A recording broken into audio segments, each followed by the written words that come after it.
Bonjour à tous, merci d'être avec nous en ce jeudi 18 juin 2015. Il y a 200 ans, presque heure pour heure, démarrait ce qui allait être la bataille la plus discutée, la plus analysée, la plus fantasmée, la bataille de Waterloo. Et à mes côtés, il y a quelqu'un de très fantasmé aussi, c'est Monsieur Pierre Marlet. Bonjour. Si vous le dites, Élodie. Alors nous allons vivre ensemble ce matin la cérémonie officielle de commémoration à l'endroit même du champ de bataille, un moment hautement symbolique durant lequel nous aurons l'occasion d'apercevoir les descendants des anciens belligérants. Et pour en parler mieux encore, deux invités pour qui Waterloo n'a aucun secret. Monsieur Bruno Colson, bonjour. Bonjour. Vous êtes historien, professeur à l'université de Namur. À vos côtés, monsieur Jean-Michel Sterckendries, bonjour également. Bonjour. Vous êtes, vous, professeur à l'École royale militaire. Alors Pierre, une première question. Waterloo était partout ces derniers jours. On a l'impression qu'il y a un véritable enjeu. Aujourd'hui, que commémore-t-on exactement? On commémore bien sûr une bataille, Élodie, mais on commémore quelque part aussi une légende. Et Waterloo, c'est pas qu'une bataille, c'est même un poème. On connaît les vers. Waterloo, Waterloo, mort de plaine, comme une onde qui bout dans une urne trop pleine, dans ton cirque de bois, de coteaux, de vallons. Ouh là là, mais vous avez bien répété. J'ai pas répété, mais c'est le genre de choses qu'on garde en tête parce que ça a fait énormément pour la légende. Victor Hugo, Stendhal, Alexandre Dumas, les plus grands romanciers du 19e siècle ont parlé de Napoléon et de Waterloo. Ils ont contribué aussi à constituer le mythe et la légende de Napoléon. Et juste, imaginons un instant que Napoléon soit resté calmement sur son île d'Elbe en 1815, qu'il ne soit pas revenu au pouvoir sur Paris, qu'il ne soit pas venu sur Waterloo, ce ne serait pas la même légende. Certainement que cette défaite historique de Napoléon, qui joue son va-tout ici à Waterloo, ça reste très fort dans les mémoires et ça s'associe à cette idée de légende, d'un homme prêt à tout pour tenter de sauver son empire. Et donc, quelque part, Napoléon et Waterloo restent éminemment associés dans la construction de la légende napoléonienne. Et donc, je pense qu'au-delà de la bataille, c'est aussi toute cette légende qu'on mémore aujourd'hui. Vous parliez de fantasme, effectivement, c'est quelque chose qui est resté dans la mémoire collective. Et tout s'est joué dans ce petit bout de terre, aux portes de Bruxelles, ici à Waterloo. C'est la raison pour laquelle on est là aujourd'hui. Sans ce retour de Napoléon de l'île d'Elbe, on ne serait pas là aujourd'hui. Alors, on aura l'occasion de revenir sur ce côté légendaire, mythique de cette bataille de Waterloo. Sacha Daout est sur place pour vivre cet événement de l'intérieur. Sacha, est-ce que vous nous entendez ? Oui, je vous entends très très bien. Je suis au pied de la butte du Lion. Nous sommes sur le territoire de la commune de Braine-l'Alleud. Vous savez qu'il y a une petite polémique, Waterloo, Braine-l'Alleud, mais on y reviendra sans doute en cours d'émission tout à l'heure.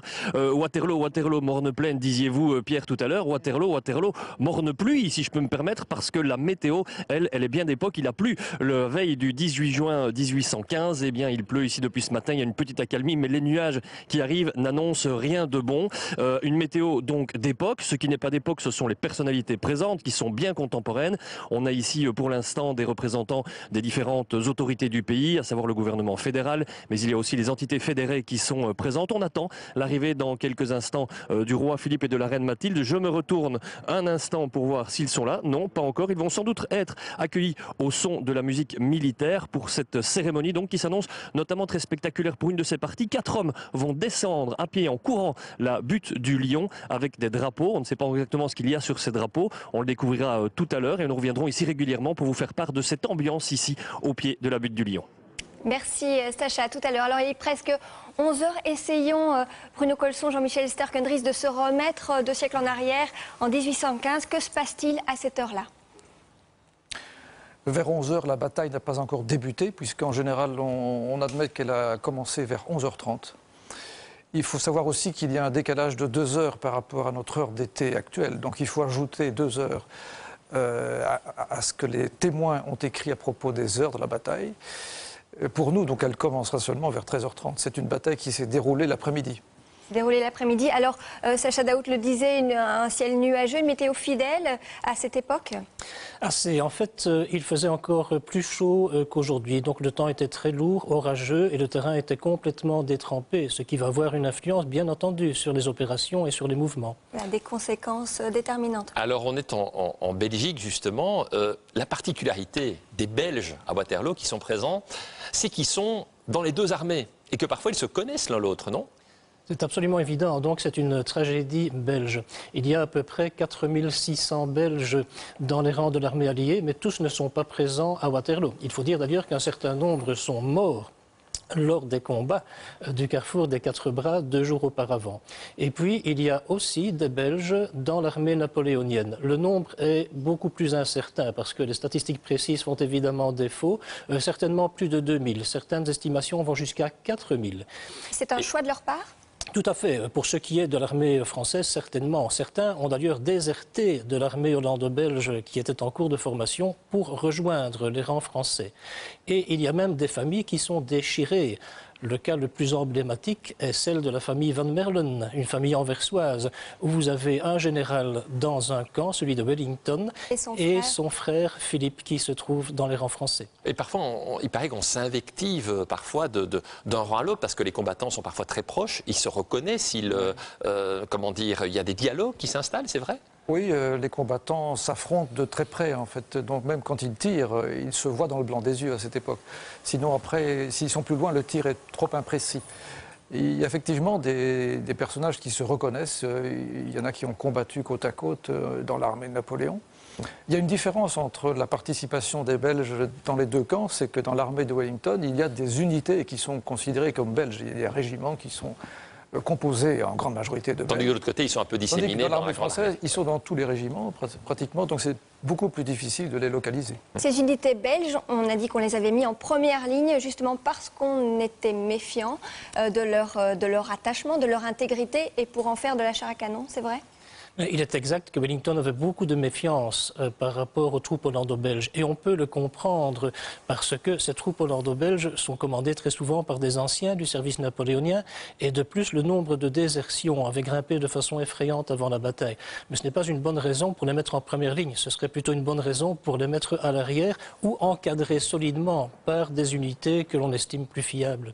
Et donc, pour bien comprendre, donc ces Belges sont des deux côtés, mais on est en Belgique. Est-ce qu'il y a un côté communautaire? Est-ce que les Flamands sont plutôt avec les Anglo-Hollandais et les Wallons Liégeois avec les Français? C'est comme ça? Non, ça on ne peut pas le dire. Vraiment, à cette époque-là, ce problème-là n'existe pas.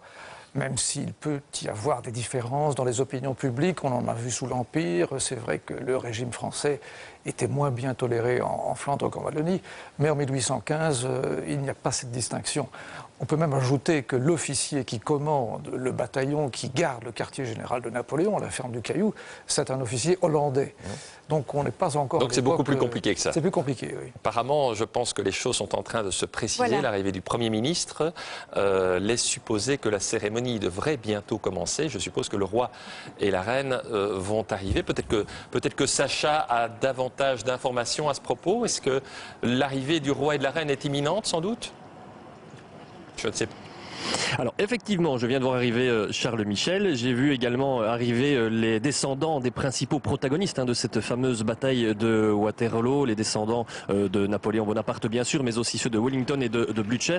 On nous annonce que le roi est sur le point d'arriver. C'est l'une des dernières personnalités qui manque encore d'ailleurs dans la tribune officielle. Je vois pour l'instant que la musique militaire se prépare, ce qui serait d'ailleurs un signe de l'arrivée du roi. Le roi qui sera donc le dernier à prendre place ici dans cette tribune officielle déjà très bien garni, tout le monde se tient debout. J'imagine que c'était vraiment plus qu'une question de secondes et vous allez pouvoir vivre l'arrivée du roi Philippe et de la reine Mathilde dans un instant.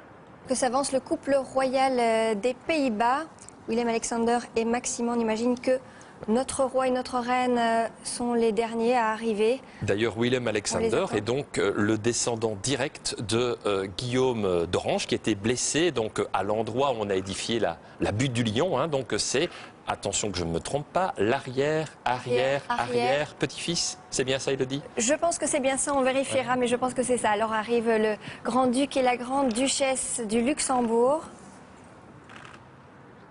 L'instant est solennel. Nos politiques sont là en nombre. Ah, bien sûr. Là, les politiques sont là en nombre de toutes les régions du pays. D'ailleurs, on a aperçu également Jan Jambon qui était là, Chris Peters évidemment. Ce sont les ministres fédéraux. Et voilà sans doute l'arrivée du roi qui est annoncée par cette trompette.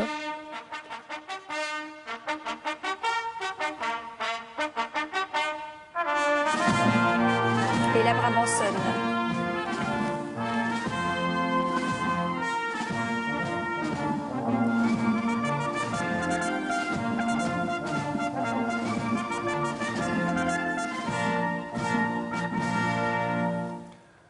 Donc évidemment, c'est l'occasion de dire qu'à l'époque, bien sûr, la Belgique en tant que telle n'existe pas. Nous sommes déjà néerlandais, c'est ça, Monsieur Sterckendries, Monsieur Colson? Oui. Nous faisons partie Le roi du Philippe royaume et la des reine Pays-Bas. Mathilde s'avancent, hein, juste C'est le royaume des Pays-Bas. pour attirer votre attention. Donc c'est le royaume C'est le des royaume des Pays-Bas Pays-Bas. à l'époque, au moment où se passe Oui. la bataille de Waterloo. Voilà. On nous qualifie souvent de Néerlandais du Sud par rapport aux Néerlandais du Nord. Le roi qui va s'installer. Saluer les autres représentants. On a vu arriver tout à l'heure les descendants des belligérants de l'époque. On a vu aussi le duc de Kent, qui est le cousin de la reine d'Angleterre, qui représente la famille royale anglaise.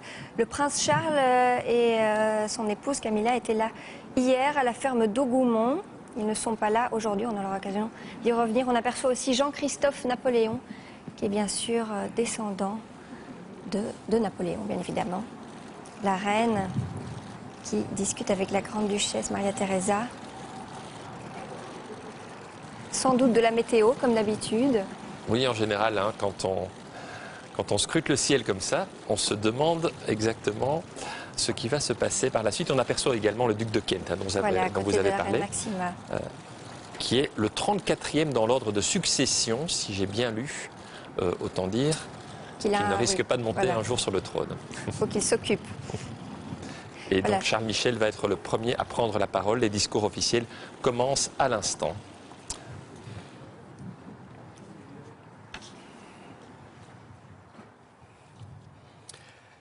Sire, Majestäten, Monseigneur, Altesse, Distinguished Guests, Excellences, Mesdames et Messieurs, c'était ici, c'était 2 siècles plus tôt, 200 ans, jour pour jour. Waterloo, la folie et la grandeur, l'horreur et le génie, la tragédie, et puis l'espoir. Et finalement, si c'était cela, l'inexorable destin de l'humanité. Nos pensées sont d'abord pour ces femmes, pour ces hommes, tombés avec bravoure sur le champ de bataille, ces vies et ces rêves personnels soudainement brisés. Pour les belligérants de l'époque, Waterloo est aussi bien une défaite qu'une victoire. Pour Napoléon, c'est la fin d'un rêve politique et militaire grandiose. Pour les forces coalisées, c'est la victoire salutaire contre les ambitions impérialistes post-révolutionnaires. Aujourd'hui, bien sûr, nous pouvons regarder cet événement historique avec le confort d'un certain recul. Les ennemis d'hier sont devenus les alliés les plus solides sur les plans politiques, économiques et diplomatiques. Tout à l'heure, par un acte hautement symbolique et sans doute chargé en émotion, les descendants des grands protagonistes de cette bataille se donneront une poignée de main tellement significative. Nous sommes hautement honorés par la présence du roi des Pays-Bas, du prince Blücher von Wallstatt, du prince Napoléon et du duc de Wellington. Votre présence, côte à côte, et votre geste représentent un inestimable signe d'espoir, tout entier tourné vers l'avenir.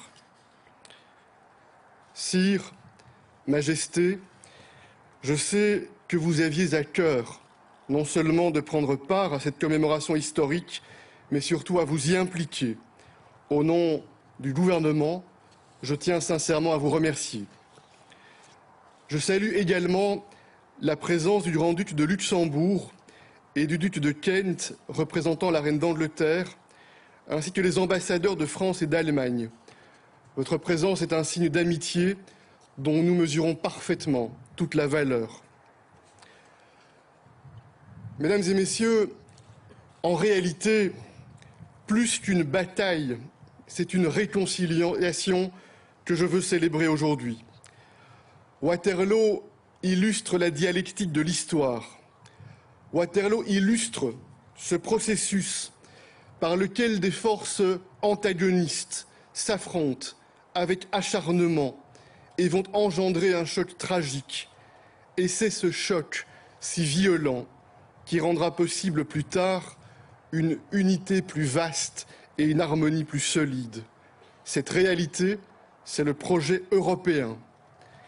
Après la tragédie, après l'horreur de plusieurs conflits armés dramatiques, des femmes et des hommes de bonne volonté ont choisi de tirer les leçons du passé. Ils ont choisi en réalité d'unir leurs rêves autour d'un projet plus beau et plus grand, la construction, pierre après pierre, de l'Union européenne. Waterloo est un moment déterminant, crucial dans l'histoire de notre continent. C'est ici, à Waterloo, que triompha pour la première fois le concert européen. Les alliances nouées au Congrès de Vienne ont consacré la plus longue période de paix, 50 années que le continent n'avait connue jusqu'alors. L'épopée napoléonienne, ce n'est pas seulement la conflagration entre les grands États-nations, c'est peut-être surtout une première ébauche de cette idée européenne.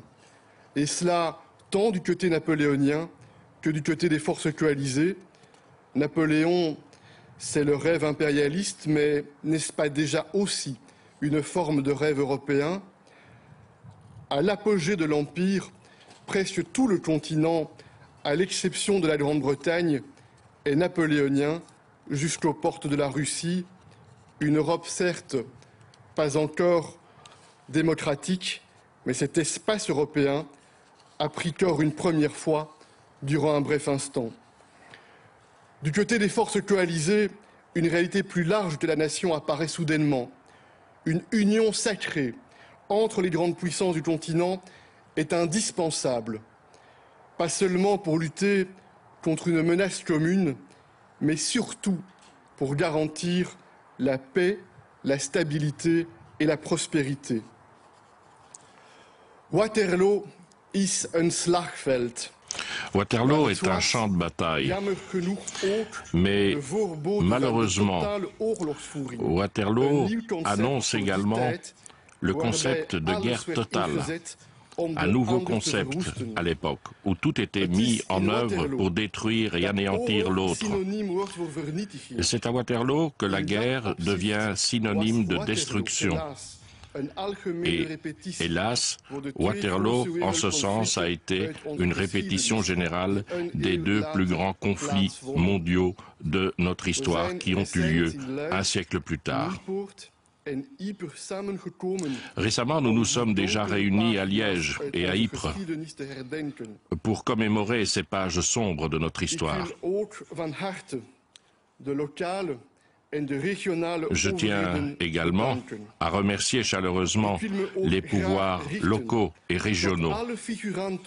Et je voudrais également me tourner vers tous les figurants qui participeront à cette grandiose reconstruction que nous verrons aujourd'hui. Grâce à eux, nous allons pouvoir revivre cet événement et le transmettre aux jeunes générations.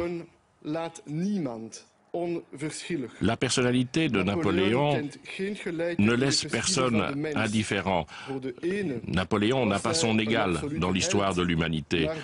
Pour les uns, il était le héros absolu, mais pour l'autre, il était avant tout un guerrier sans pitié. Mais Napoléon, par-dessus tout, a été l'auteur d'une épopée dont le théâtre était l'Europe. Il est également l'un des symboles éternels de la grandeur française, mais la grandeur a peut-être toujours son prix. Avant cette bataille de Waterloo, le philosophe Emmanuel Kant publie un petit ouvrage révolutionnaire pour l'époque, La paix perpétuelle entre les nations.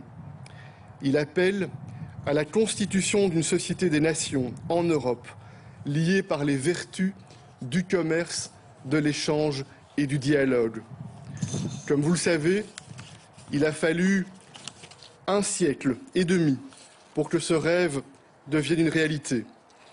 D'abord avec la Société des Nations, puis avec l'Organisation des Nations Unies, plus tard avec la Belgique, les Pays-Bas, le Grand-Duché de Luxembourg, qui seront les précurseurs de ce qui deviendra l'Union européenne. Les peuples d'Europe ont fait les expériences douloureuses de l'impérialisme, du fascisme, du totalitarisme. Les peuples d'Europe ont ensuite choisi de se rassembler pour la paix autour d'un destin commun.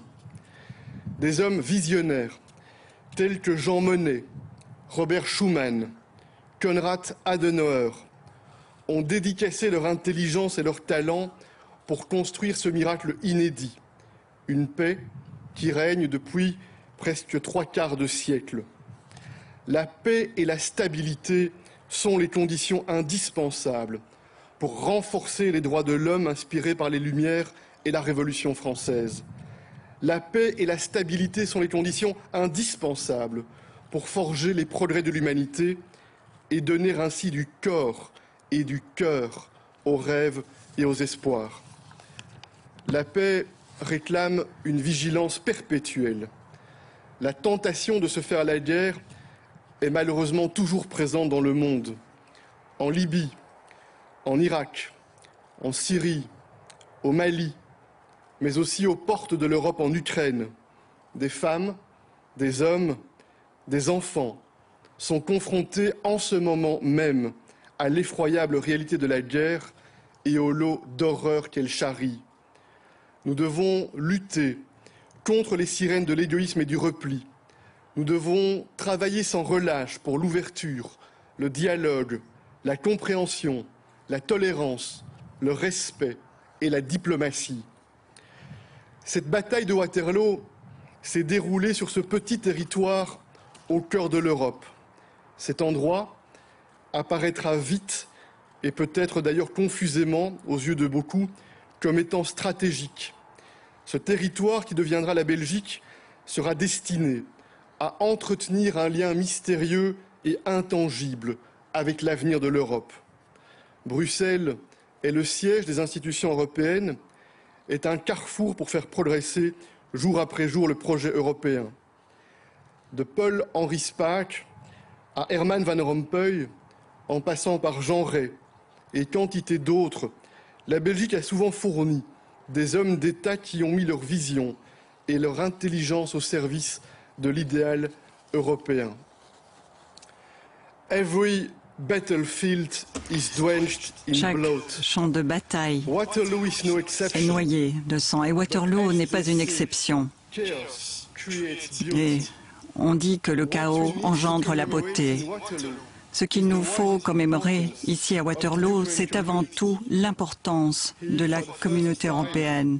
People's warrior spirit was brought to a halt. Cet esprit Here, a turbulent period of européen history qui est né came to an ici, end.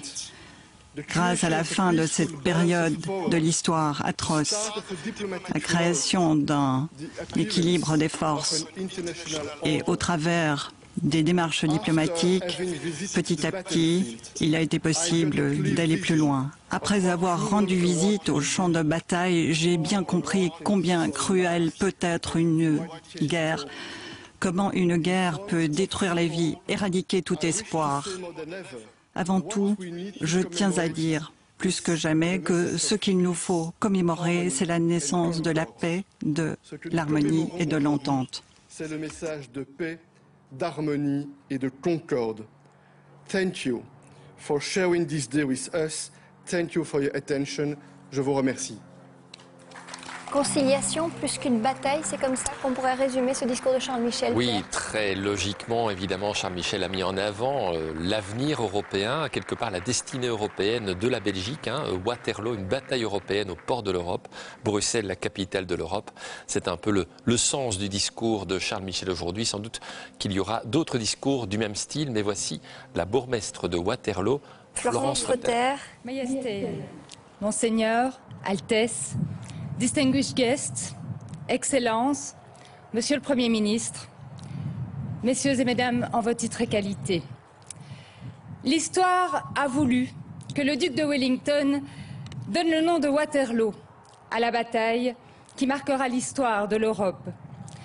Mais c'est au nom des bourgmestres, ici présents des 4 communes situées sur le champ de bataille, Lannes, Braine-l'Alleud, Genappe et Waterloo, que je m'adresse à vous. La bataille de Waterloo ne se résume pas à un gagnant, à un perdant.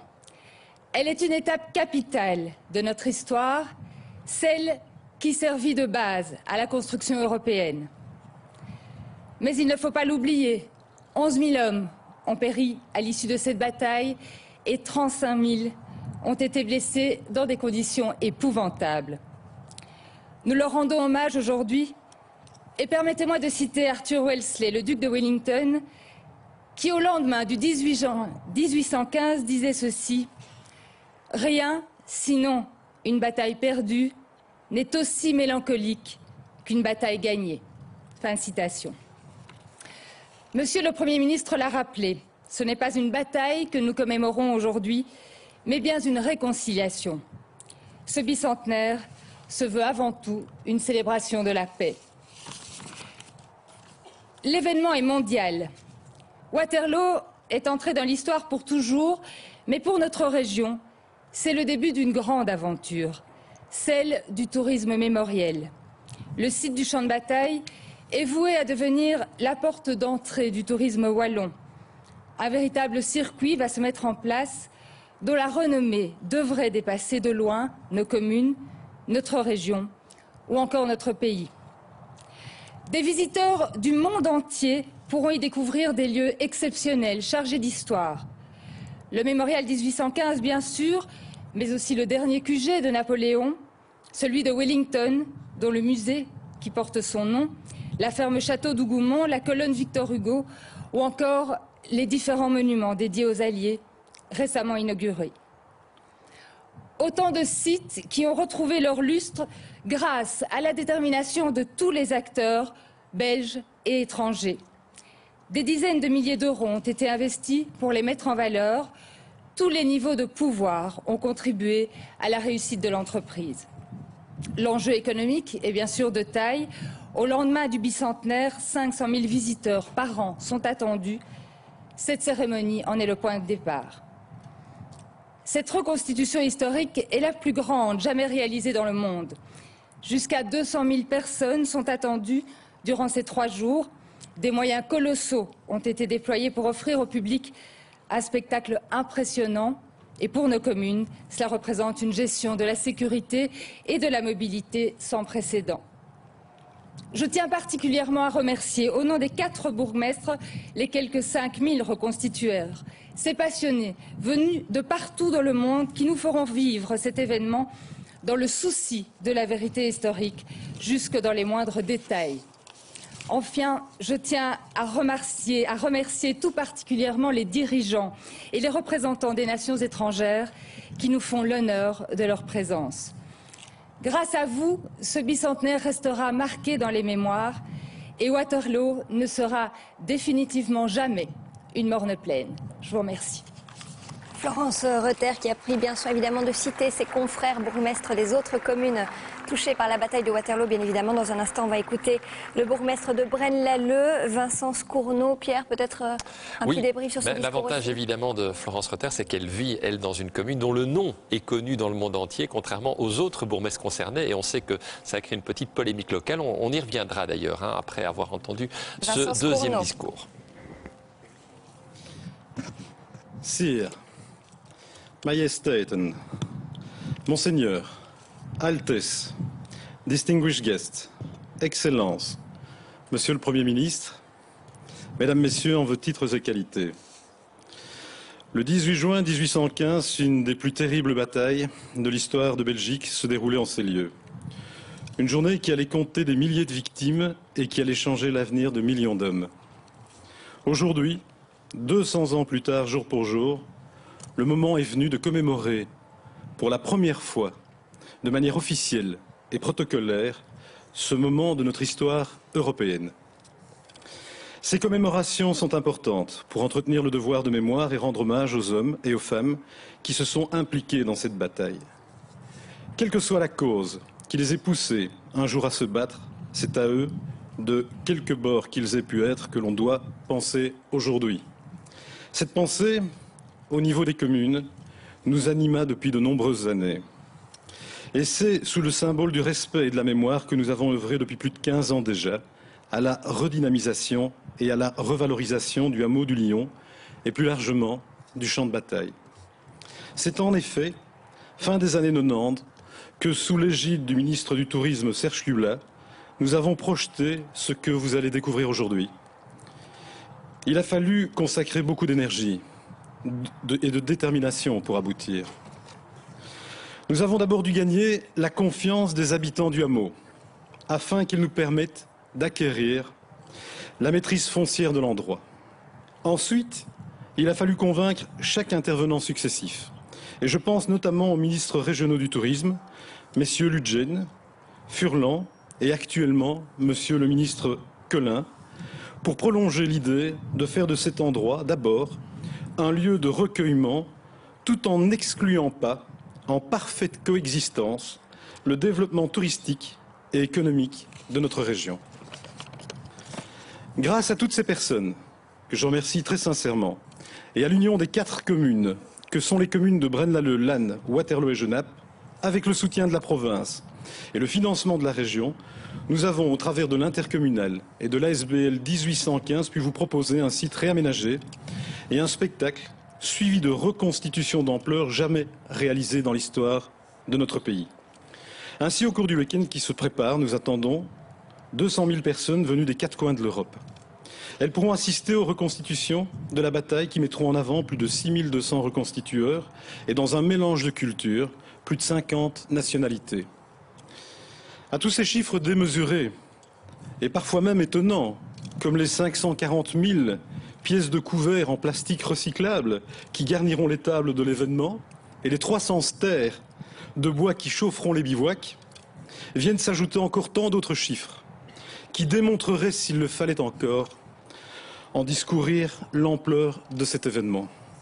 Un succès dépassant d'ailleurs largement toutes les attentes, à tel point que nous avons limité le nombre de spectateurs par souci de sécurité. Ainsi que cet événement unique apporte à nos 4 communes la fierté, au travers de ce champ de bataille, de faire rayonner notre région et notre pays comme symbole d'alliance, de paix et d'espoir.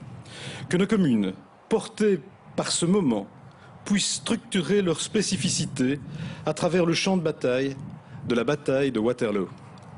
Pour terminer, puissent ces journées marquer également l'histoire du site à travers votre présence. Merci. C'était donc Vincent Scourneau, bourgmestre de Braine-l'Alleud. Sacha Daoud, vous êtes toujours avec nous. Alors, sur quelle localité vous situez-vous? Il y a eu une autre bataille de Waterloo à l'intérieur de la bataille, puisque les communes de Braine-l'Alleud et de Waterloo revendiquaient chacune l'événement. Donc Sacha ne nous entend pas, visiblement. Nous allons passer au discours du premier vice-président de la Commission européenne. C'est Frans Timmermans, il est hollandais. C'est l'ancien ministre des Affaires étrangères néerlandais, effectivement. Mesdames et messieurs, chers invités, c'est un honneur d'être parmi vous aujourd'hui et de m'adresser à vous dans ce site sans pareil, au pied de ce lion magnifique, l'endroit où fut blessé le prince d'Orange pendant la bataille. Nous venons d'entendre des représentants des communautés locales. C'est là même où les effets immédiats de cette sanglante bataille se sont fait sentir. Je viens d'une région qui n'est pas si éloignée. Et des fils de ma région ont combattu ici même, dans l'armée du prince d'Orange, mais aussi dans l'armée napoléonienne. Telle est l'histoire de notre région, telle est l'histoire de notre continent. Mais aujourd'hui, je prends la parole au nom de l'Union européenne. Car cette bataille sanglante, qui s'est déroulée il y a 200 ans, a eu des répercussions qui vont bien au-delà d'une communauté. Elle a changé et influencé l'Europe tout entière. Victor Hugo lui a donné une importance centrale dans Les Misérables.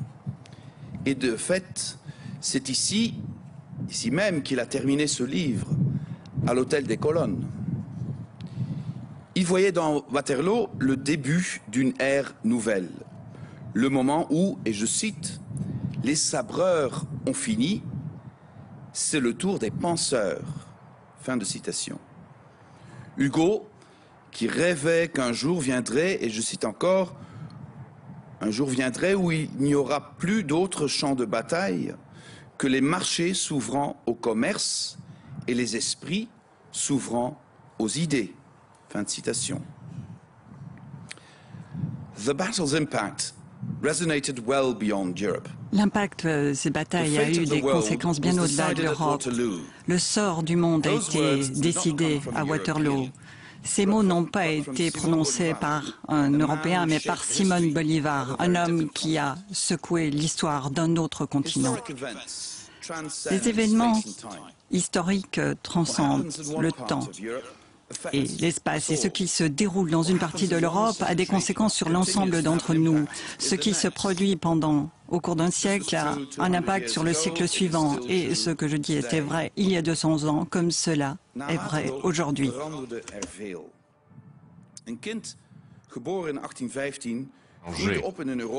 Un enfant né en 1815 a grandi dans une Europe qui a connu des révolutions politiques, une industrialisation sans précédent, des révolutions sociales. Un enfant né en 1815 a reconnu en l'Europe une terre nourricière de créativité, de prospérité. Il a entendu la première symphonie de Beethoven, il a fait également la connaissance d'inventions telles que la photographie, l'électricité. En tant que jeune adulte, il a été témoin de la création et de l'émergence de nations européennes, des pays qui aujourd'hui, avec leurs citoyens, font partie de l'Europe unie.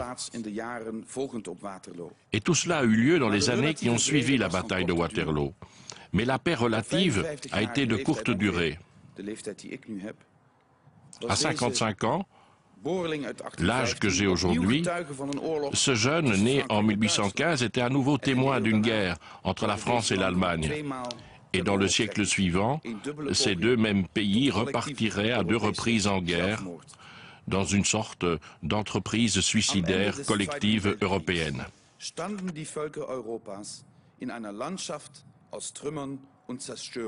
Dans un paysage complètement dévasté, des ruines. Et suite à l'horreur de cette guerre, est né le désir que cela ne se reproduise jamais. C'est ainsi que l'idée de l'unité européenne est née. Cette unité dans la multiplicité, cette unité plurielle et non pas dans l'uniformisation. Une unité qui ne serait pas imposée par la violence et par l'agression, mais qui reposerait bien au contraire sur certaines valeurs de la démocratie, de l'égalité des chances, de la liberté, de l'état de droit. Voilà les fondements de cette unité. C'est ainsi qu'est née l'Union européenne. Une union qui ne remplace pas les États-nations européens. Au contraire, elle s'appuie sur eux. Elle les soutient dans un monde où souveraineté et force pourraient facilement s'édulcorer.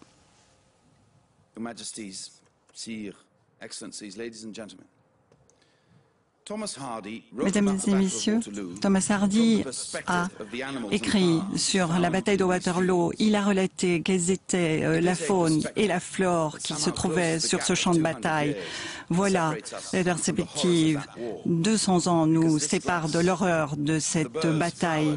Et cette herbe, ces végétaux, cette faune, tout cela, ça ressemble très fort à ce qu'ont connu les soldats de l'époque. Et Hardy rédigea les choses suivantes.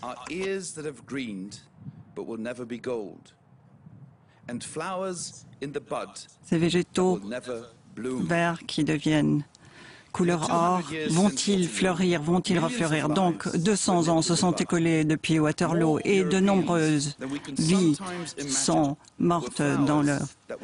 Et de nombreuses fleurs n'ont pu s'éclore tout simplement du fait des horreurs, de la guerre, de la terreur. Gardons à distance cette guerre, veillons à ce que la paix s'instaure de manière durable, veillons à rapprocher les peuples européens davantage. Voilà la tâche qui est la nôtre, voilà le destin qui est le nôtre. Merci. Voilà, c'était Frans Timmermans, premier vice-président de la Commission européenne. Pierre, beaucoup de ponts entre passé et présent dans ce discours. Oui, alors deux petites réflexions. La première, donc il faut dire que M. Timmermans, c'est un Européen convaincu. Il est né à Maastricht, tout un symbole. Il est l'ancien ministre néerlandais des Affaires étrangères. C'est quelqu'un qui compte aussi au sein de la Commission européenne. C'est le numéro 2, donc il y a évidemment une dimension européenne très profonde. C'est la première réflexion. La seconde, c'est qu'effectivement, il y a une insistance sur la construction européenne. C'est un peu normal, vu la personne qui a prononcé ce discours. Mais il y a cette volonté, hein, souvent les commémorations disent aussi beaucoup sur l'époque. Hein, donc on sent qu'on vit une période de tension, de guerre ailleurs qu'en Europe, aux portes de l'Europe. Et donc il y a cette volonté de commémorer la construction, hein, la Renaissance, plus que peut-être la période sanglante que fut la bataille. Voilà, le roi se lève, accompagné des descendants.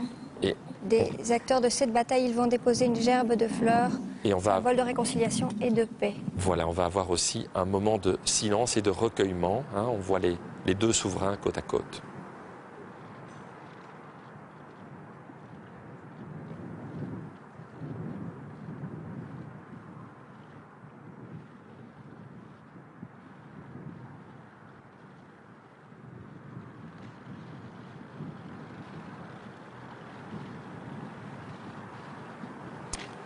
Le roi qui s'avance pour déposer cette gerbe hommage, hein, aux 11 000 victimes, il faut le rappeler, de cette bataille. Rappeler une bataille particulièrement sanglante. Hein.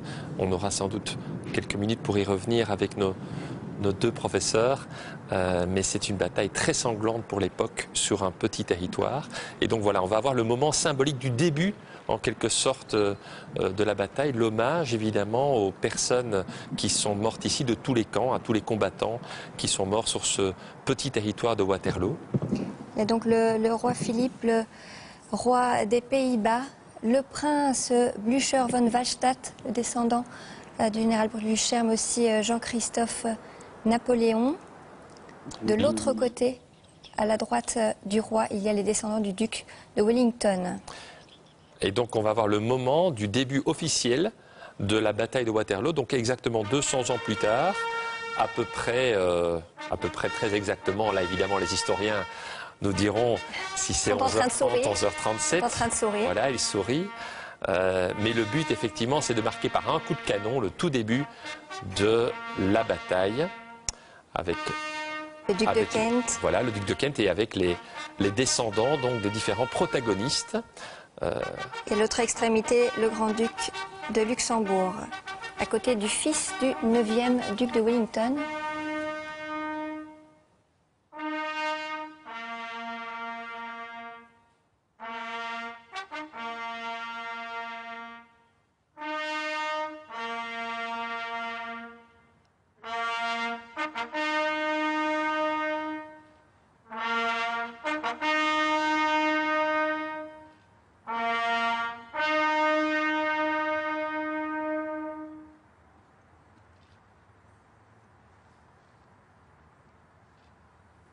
Alors c'est le moment où normalement on devrait entendre un coup de canon qui ne vient pas. Alors, vous sentez sourire, Monsieur Sterckendry, on est à peu près à l'heure exacte du début de la bataille? Vous pouvez dire non. 11h35 a été le début de la bataille avec les premiers tirs, mais il y avait 2 heures de décalage entre notre heure d'été actuelle et l'heure de 1815.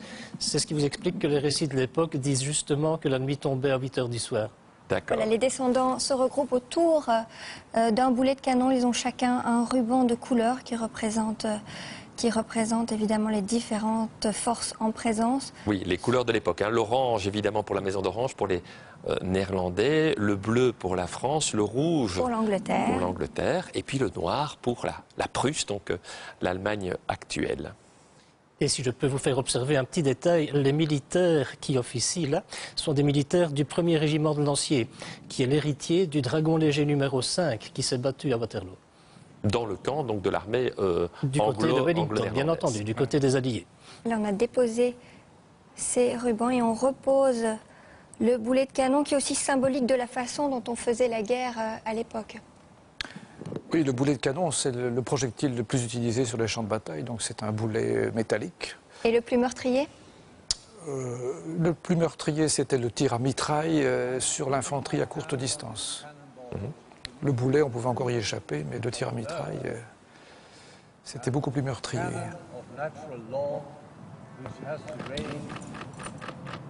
Alors. Voilà, donc un message de paix pour ceux que j'ai pu entendre, parce que là, le micro n'est pas extraordinaire. Et ses mains posées, ensemble, jointes sur ce boulet de canon, évidemment. C'est le but de ces commémorations, c'est qu'il n'y en ait plus d'autres finalement. Bien sûr, et donc c'est une insistance qu'on a entendue à travers tous les discours, qui ont tous parlé évidemment de paix, d'Europe. C'est assez logique. On est en 2015, et comme je disais, souvent les commémorations disent beaucoup sur l'époque qui commémore. Donc aujourd'hui, une volonté évidemment de message de paix, de message d'unité et d'Europe. Alors Sacha Daoud, je ne sais pas si Sacha nous entend, il vient de vivre de près effectivement ce moment. Sacha ? Oui, effectivement, et c'était très très solennel. On est évidemment très pris par ce que l'on a vu, par ce que l'on a entendu, et ce symbole de ses mains posées sur le boulet de canon, c'est évidemment un moment fort, parce que cela nous rappelle toutes ces horreurs, bien entendu, et le devoir de mémoire dont vous avez parlé, il est indispensable aujourd'hui vraiment pour ne plus jamais avoir à revivre ça.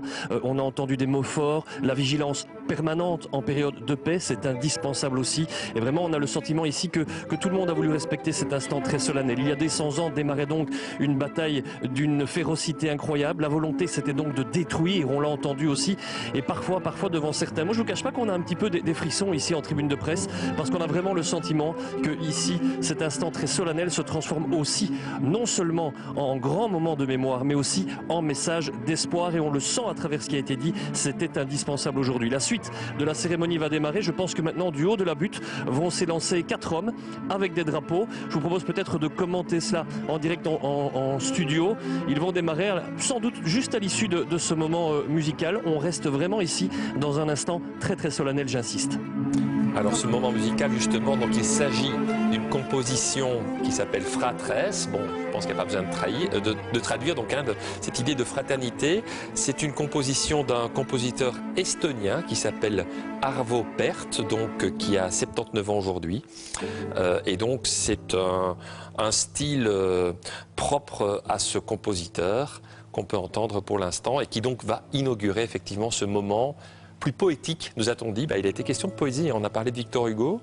On a aussi entendu une phrase extrêmement poétique tout à l'heure de Charles Michel qui a dit en anglais que le chaos engendrait la beauté.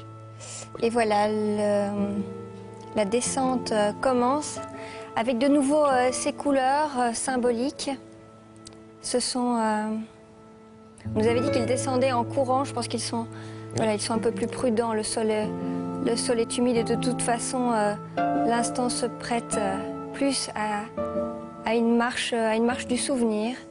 Là, le bleu et le noir représentant la France et la Prusse. Je vous rassure, Sacha, vos frissons se sont propagés jusqu'ici en studio. C'est vrai qu'on est 2 siècles plus tard, mais que la charge émotionnelle est toujours importante.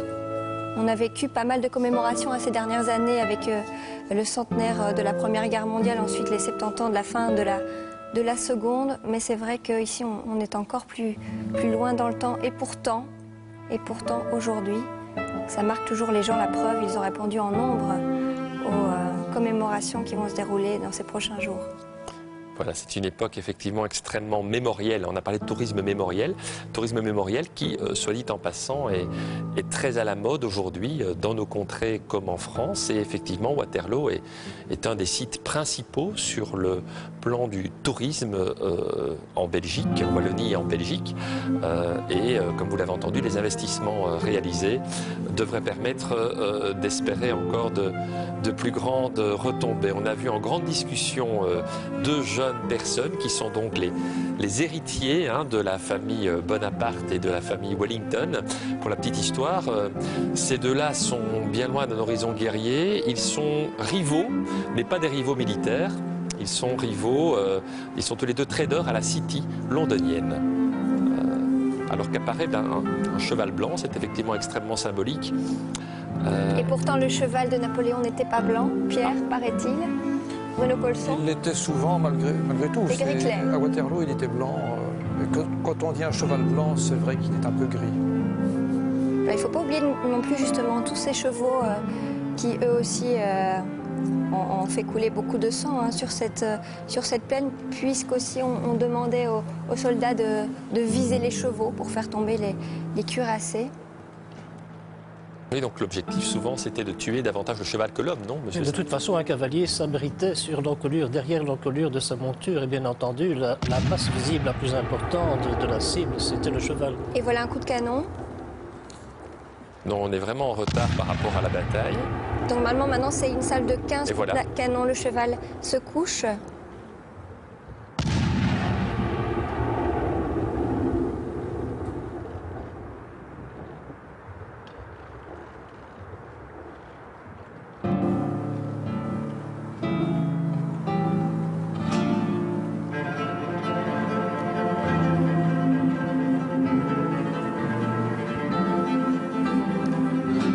Peut-être quelques mots de nos invités sur les discours que nous avons pu entendre tout à l'heure, à la fois de notre Premier ministre, des bourgmestres, mais aussi M. Timmermans.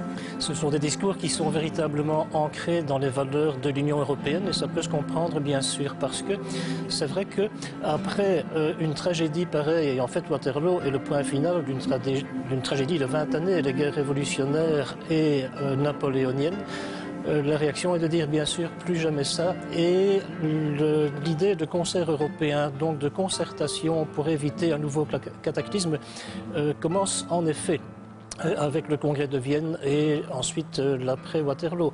Et ça évitera un conflit généralisé jusqu'en 1914. Non pas qu'il n'y ait pas eu de conflit, mais enfin ils sont restés assez limités. Oui, on vit un 19e siècle relativement paisible. On vit une Europe qui est plutôt en paix, hormis quelques conflits limités. Absolument. Et remarquez bien que, dans un sens, le congrès de Vienne a été fait plus sagement que le traité de Versailles, qui viendra un peu plus de 100 ans plus tard. Parce qu'il était bien clair que l'on avait combattu Napoléon et non le peuple français. Waterloo, c'est aussi le dernier affrontement entre Britanniques et Français. Effectivement, ils ne se feront plus la guerre, ils seront alliés dans les prochaines guerres. Et c'est aussi un moment important. Waterloo, c'est une bataille occidentale. Dans les guerres napoléoniennes, elle n'implique que des pays d'Occident. Et d'ailleurs, en 1915, on sera au centenaire de la bataille de Waterloo. Vous voyez que souvent, une époque de commémoration dit beaucoup sur le moment où on commémore. Il est évident qu'en 1915, eh bien, on jouera la fraternité franco-britannique contre l'ennemi, alors qui devient l'allemand, qui devient plus cher. Donc les choses peuvent s'inverser. Et les rubans de couleur se rejoignent dans la gerbe de fleurs.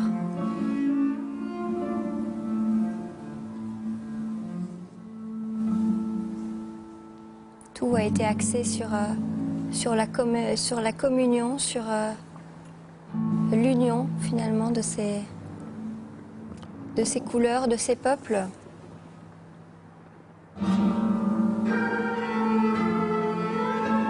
Un mot peut-être de cette butte du Lion. On ne peut pas dire la butte de Waterloo puisqu'on est sur Braine-l'Alleud, mais cette butte du Lion. Ce lion donc n'a pas été coulé, comme la légende le dit, avec les canons de la bataille, on est bien d'accord.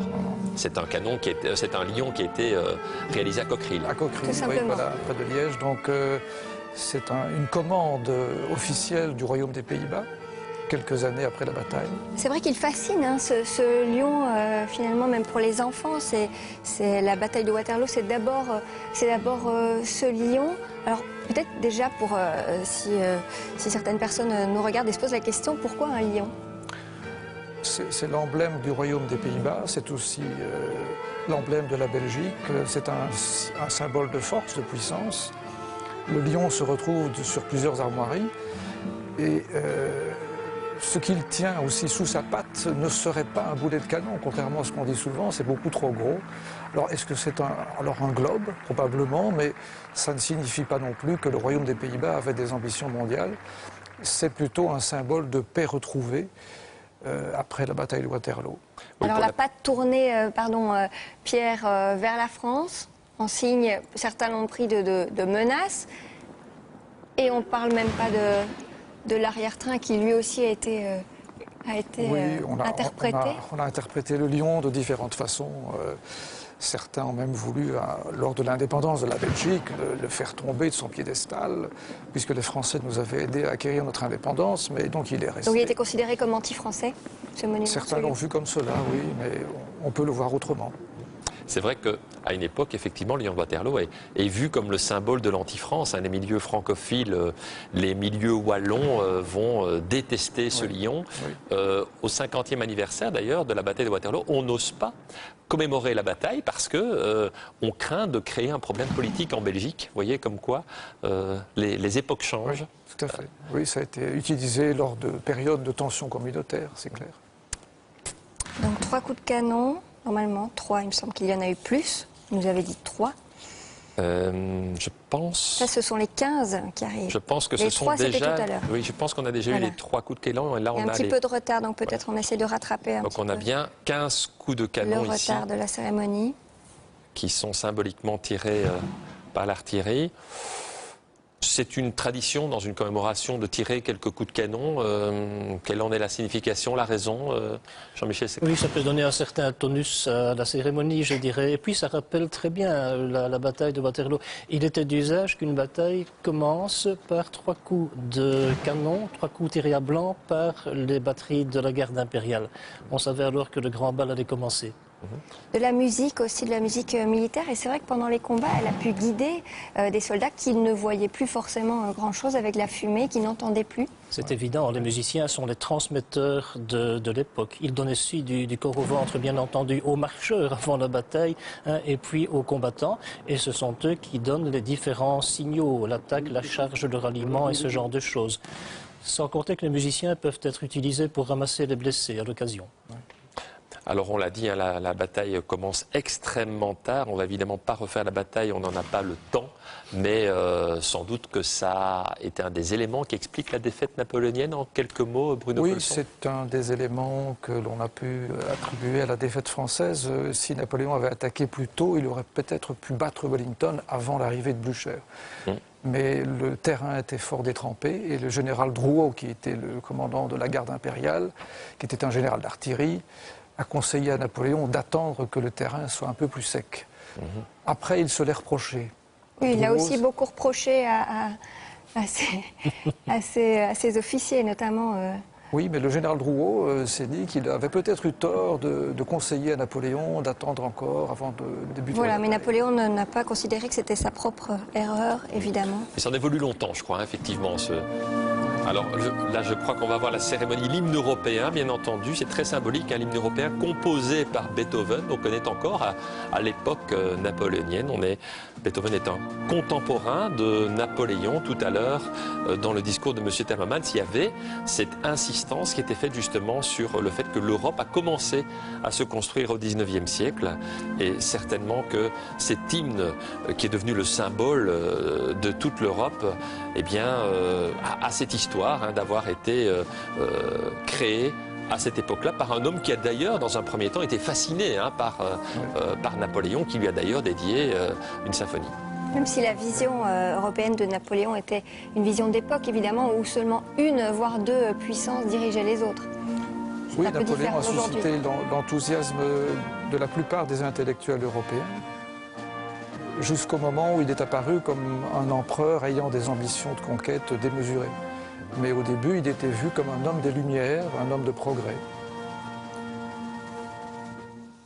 Voilà là, l'hymne européen qui vient d'être interprété par la musique des guides et qui va être suivi de nouveau par une Brabançonne. Brabançonne complète. Tout à l'heure, elle était un petit peu écourtée. Donc en version longue, effectivement. En profiter, voilà. Napoléon, ce n'était pas la première fois qu'il venait en Belgique. Hein. C'était un de ces terrains, je veux dire, de prédilection. Je ne sais pas le dire. Il est venu 5 à 6 fois et Anvers notamment suscitait bien entendu son grand intérêt. Un pistolet chargé contre le cœur de l'Angleterre. Pointé vers l'Angleterre.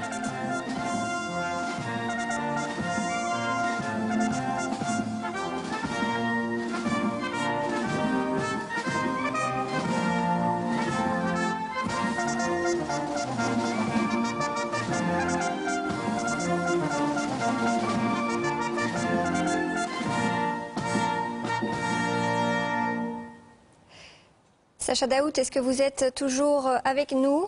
Vous vivez ce moment, vous, de l'intérieur? Sacha. Oui, on a eu évidemment un moment de silence pour respecter les hymnes, l'européen et la Brabançonne qui vient de suivre. Une Brabançonne version un peu plus longue par rapport à celle qui avait accueilli l'arrivée du roi et de la reine. On a entendu donc les 15 coups de canon. Ça fait du bruit, ça je ne vous le cache pas. Ce sont des coups de canon bien authentiques, contrairement à ceux qui ont été tirés au moment de la descente de ces 4 couleurs le long de la butte du Lion. Là, c'était des coups de canon qui avaient été enregistrés. On y revient un court instant parce qu'au moment où ces premiers coups de canon ont été tirés, on a senti de nouveau cette émotion parce qu'on a vu les 4 hommes qui descendaient cette butte du Lion baisser la tête comme pour marquer encore un peu plus la douleur qui a été ressentie au moment de cette bataille de Waterloo. C'est ce qu'on retiendra ici. On a voulu beaucoup de respect, beaucoup d'émotion et un message de paix, je vous l'ai dit tout à l'heure. Après les hymnes, maintenant, la suite de cette cérémonie, c'est tout simplement les personnalités qui quittent la tribune officielle et qui se dirigent vers le mémorial où il y aura une visite notamment du nouveau musée qui est prévu, un musée que l'on dit très, très spectaculaire, musée qui est situé en sous-sol ici sur le territoire de la butte du Lion. La musique militaire accompagne les invités qui vont maintenant se diriger vers ce musée. Une cérémonie vraiment sans fausse note, si ce n'est peut-être, je vous l'accorde, un léger retard protocolaire, des discours parfois un peu plus longs, mais la valeur de cet événement, la symbolique de cet événement valait sans doute que l'on prenne un peu de temps tout simplement pour se rappeler peut-être de ce qu'est une guerre. Nous sommes en période de paix, on l'a dit, on ne mesure peut-être pas suffisamment cette chance que nous avons aujourd'hui. Il faut s'en souvenir à chaque instant pour garder, comme le disait le Premier ministre, la vigilance par rapport à ces instants si précieux. Sacha, est-ce que vous avez pu voir de plus près les visages des descendants, des protagonistes de l'époque durant ce moment symbolique ? Alors je dirais qu'il y avait là aussi énormément de recueillement, quelques sourires, c'est vrai, peut-être au moment de poser la main sur le boulet. Il y a eu peut-être une petite hésitation, on ne savait pas très bien qui devait poser cette main sur le boulet, qui devait peut-être se retirer un petit peu. Toujours est-il que finalement, et de manière très naturelle, tout le monde s'est rapproché pour marquer encore un peu plus ce sentiment d'union et cette volonté précisément de marquer la paix qui existe aujourd'hui. Tout cela s'est fait vraiment, encore une fois, avec beaucoup de sérénité, beaucoup de calme et pour une cérémonie de cette ampleur où il y a un gros protocole, la présence de pas mal de personnalités étrangères impose ce protocole, impose aussi pas mal de sécurité. Et on ne l'a pas ressenti, on n'en a pas encore vraiment parlé, mais ici sur le site, il y avait énormément de militaires qui étaient déployés, énormément de policiers. La mobilité ce matin, ça allait encore, on annonce des difficultés pour ce week-end. Mais au niveau de la sécurité, j'y reviens, ce qui a vraiment marqué, c'est le fait qu'on se sentait vraiment très très fort en sécurité. Il y a des snipers qui sont disséminés un petit peu partout, précisément parce que nous sommes au niveau d'une potentielle attaque terroriste passée au niveau 3. On redescendra au niveau 2 tout le week-end, mais ceci explique aussi cela. Tout est cadenassé, tout est très contenu. La presse passe par certains chemins qui sont bien délimités. Les personnalités ont évidemment leur propre accès. Mais tout cela fait finalement qu'aujourd'hui, en tout cas pour cette première cérémonie, on a l'impression que tout cela se passe sereinement et que l'organisation pour l'instant ne connaît pas de faille. Alors encore un mot Sacha, tout à l'heure on n'a pas eu l'occasion d'y revenir, mais cette polémique que nous évoquions entre les différents bourgmestres autour de Waterloo, donc si on a eu 2 bourgmestres aujourd'hui, ce n'est pas pour rien. On peut peut-être rappeler que M. Scourneau est allé jusqu'à écrire au guide Michelin, tellement il n'était pas content qu'on ne parlait que de Waterloo. Oui, si je peux me permettre de résumer la situation, nous avions 2 bourgmestres pour une butte. Eh bien là, la situation, elle est toute simple. Nous sommes sur le territoire de la commune de Braine-l'Alleud. Ça, il n'y a pas de doute là-dessus. Mais le célèbre guide que vous venez de citer, Pierre, annonce régulièrement la butte de Waterloo. On sait que l'appellation officielle, c'est la butte du Lion. Certains parlent même de monument hollandais. Mais donc, la butte de Waterloo n'est absolument pas une dénomination officielle. Et le bourgmestre de Braine-l'Alleud était sur le point d'intenter une action en justice. Il a été en justice d'ailleurs pour demander que l'on retire l'appellation du guide Michelin. Ça n'a pas été le cas, le guide était déjà imprimé, déjà sorti, mais on sent vraiment, et encore un peu plus aujourd'hui peut-être, que chaque commune tient tout de même à bien marquer de son empreinte ce qui existe. Et donc voilà, oui, il y a eu cette petite polémique effectivement, mais qui s'est évidemment aplanie aujourd'hui. C'était pas vraiment une journée pour se disputer, vous le comprenez. Voilà, justement, on espérera que les bourgmestres de Waterloo et de Braine-l'Alleud garderont en tête ce message de paix. Merci Pierre Marlet, merci Sacha Daoud, merci à nos invités Bruno Colson, Jean-Michel Sterckendries d'avoir été avec nous pour cette cérémonie de commémoration officielle du bicentenaire de la bataille de Waterloo. On vous rappelle le rendez-vous demain soir, émission spéciale Retour aux sources avec la reconstitution en direct à 20h20 sur la Une. Excellente journée, à demain.